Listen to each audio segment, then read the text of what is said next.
Okay, so the last time I made a video explaining the cultural differences between India and the Western world, like I was left a lot of comments under the video, like saying you forgot this one and you forgot this one, and I might have forgot a few because there are so many.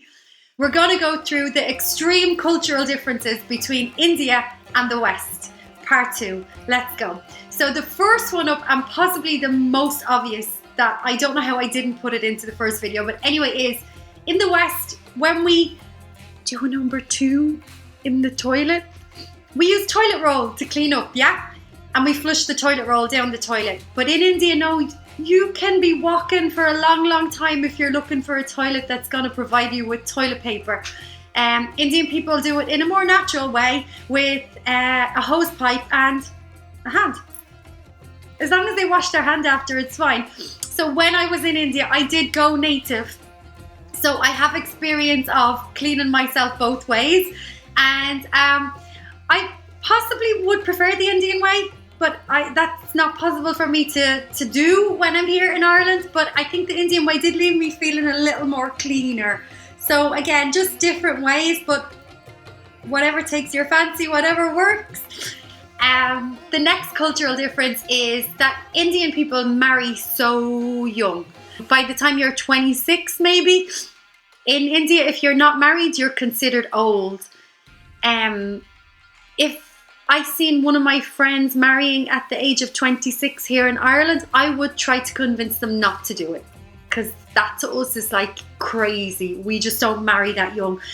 When Indian people marry young and they have a family, and they hope that the children will be 18, 19, starting to go to college. So at that stage, the parents have kind of finished their job of rearing children, but the parents are still young enough to enjoy their life. And in that would be at that stage in their 40s and 50s. And then as they start to get into their 60s, then it means the parents are financially stable and they don't need to struggle in later life. Whereas if they had the kids in their 30s or 40s, the kids would be just coming into college, and it meant that the parents would be struggling in older age. So Indian people try to avoid that, which is very understandable. However, in the West, we see it completely different. So for me, I wouldn't like to see my friends or my nieces or nephews or anything get married anywhere younger than 30.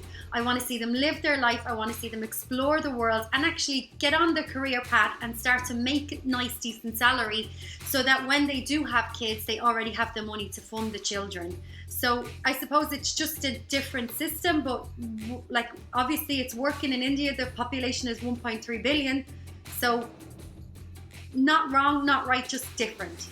So another one that when I was in India, I kind of found hard to accept or understand, but some of my friends in India married within the same caste, and that seemed to make them happy because they knew it would make their parents happy, and they just felt that it would lead to a simpler life. But I feel like this kind of pressure for Indian people only to marry within their caste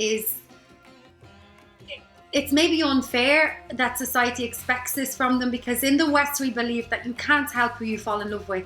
Like I can be with an African man and my parents can accept that because they know that they trust me enough to make my own decisions about my own life, and they trust me enough to be with a man that makes me happy. So I don't feel any pressure to only marry a white Irish Catholic. I mean, that's just, it kind of has never been in the conversation of my family. Western people might be a little more accepting in the whole marrying outside your race or your socioeconomic background or your religion. Whereas in India, I've seen with some of my friends, they've been under a lot of pressure just to marry within the same caste. And excuse me for saying this, but the whole caste system in India is something that it's like I'm disappointed in it. Because to us, Indian people are all Indian. Now, I know you have like between 22 and 27 official languages and so many 22 states. So I get that you're so diverse and as diverse as Europe. But what I don't get is how Indian people can actually be racist against Indian people. So for example, if you're Dalit or if you're Brahmin, which are different castes, one being the upper caste and one being the lower caste, it's almost like people from the upper caste feel like they have the right or the authority to speak in a derogatory way or treat in a derogatory way other people, other Indian people just because they're of a lower caste. Like, what is that? What even is a caste? And what makes Indian people feel that they have a right to be racist against their own people? I don't get it. It blows my mind. But I do believe that in the modern times, these things are kind of changing a little more.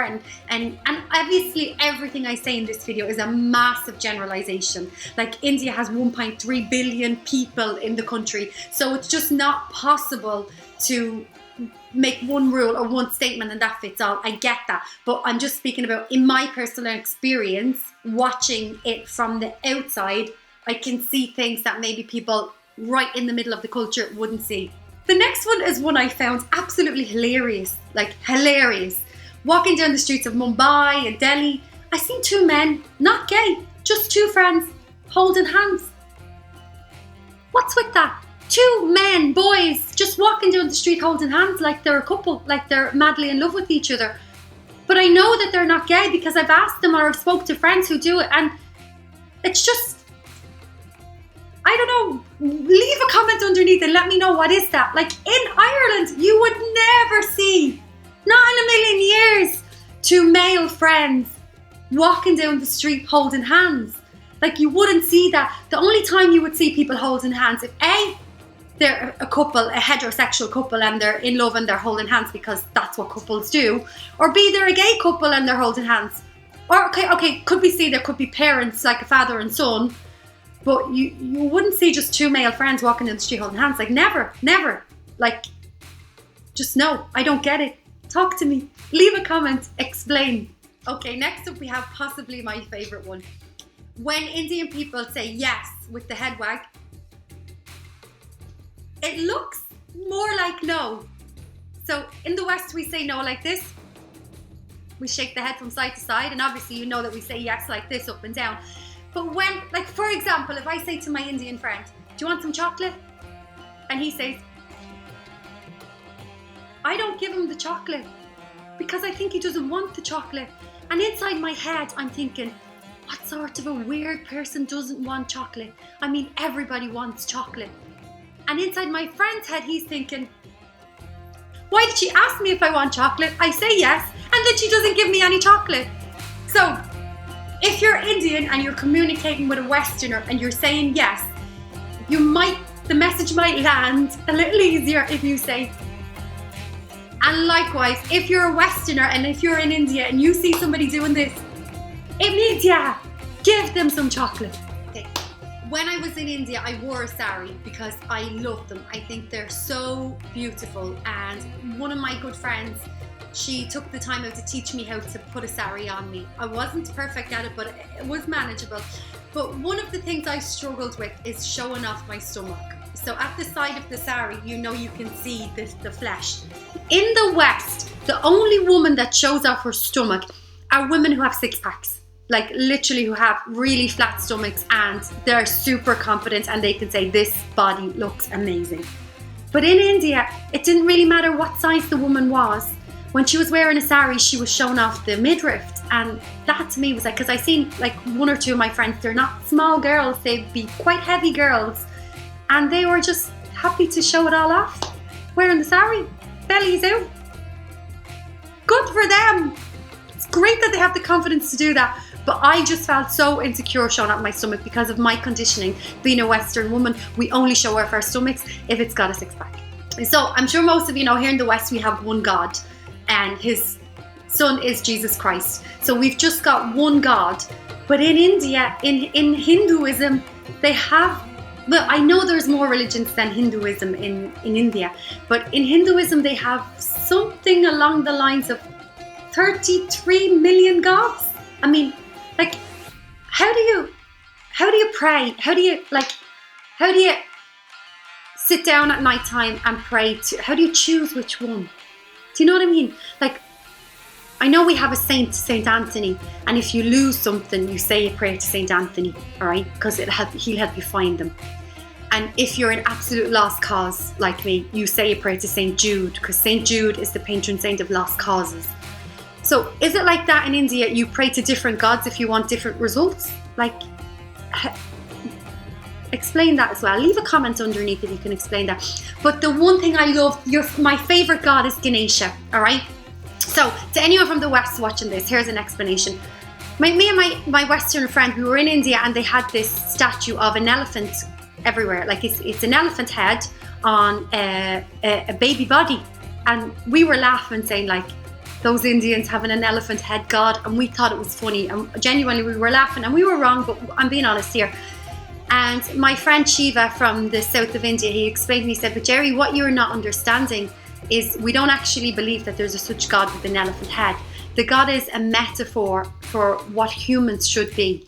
So look at the elephant, 2 big ears, hear a lot more and listen more before you, tiny mouth. So there's no need to go shouting everything off. So basically say less, listen more, okay? Strong tusk, but yet, or strong nose, but yet really super sensitive. The nose can pick up a little branch off the ground. So be strong, but yet be sensitive. Listen before you speak. And the small eyes of the elephant, so the elephant needs to focus wherever it's looking and wherever it's putting its thoughts.